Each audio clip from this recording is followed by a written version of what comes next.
thank you for tuning in to LPOnline. My name is Sue Thomas and I have been sub-principal flute with the orchestra for the last 20 years. As a flautist, I was particularly looking forward to performing the French repertoire in tonight's programme.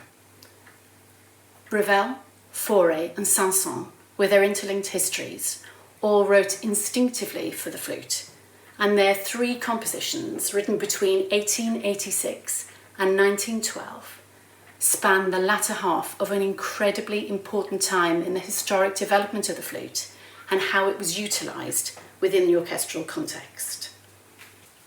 Ravel's La Valse, completed in 1912, is a showpiece for the orchestra. It is particularly a tour de force for the woodwind section. Listen out during its eerily atmospheric opening for the ascending and descending flutter-tongued line in the third flute part. This strange effect is produced on a wind instrument by either rolling your tongue or using your throat. Ravel's score is highly imaginative, bursting with energy, innovative chromaticism, humour and colour. This choreographic poem begins mysteriously, crescendoing to an ecstatic and adrenaline-pumping conclusion. In 2014, after an absence of 9 years, the organ at the Royal Festival Hall was reinstalled, following its removal and refurbishment. I rather like the way BBC journalist Jason Caffrey described the marking of this historic event as a 2-week organ frenzy at the South Bank. As part of this frenzy, our former principal guest conductor, Yannick Nézet-Séguin, returned to the LPO to conduct the last work in tonight's programme, Saint-Saëns Symphony in C, or Organ Symphony. My 3 overriding memories from this performance are the breathtakingly quiet entry of the organ towards the end of the first movement on a low A flat, before the strings come in with a beautiful tune.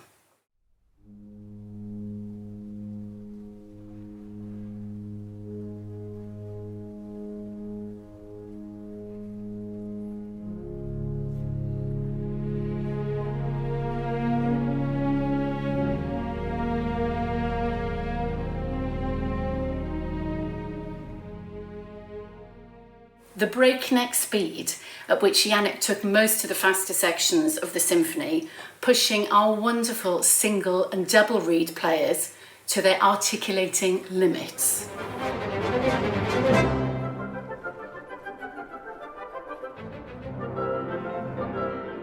And the sheer astonishing volume of sound that the orchestra and organ generated all together at the end of the symphony.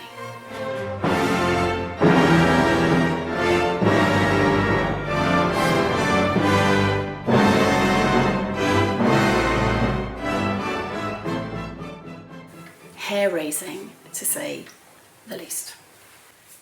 For me personally, the highlight of this evening's concert is Fauré's modestly scored Pavane, an intimate gem of a composition before the colossal organ symphony.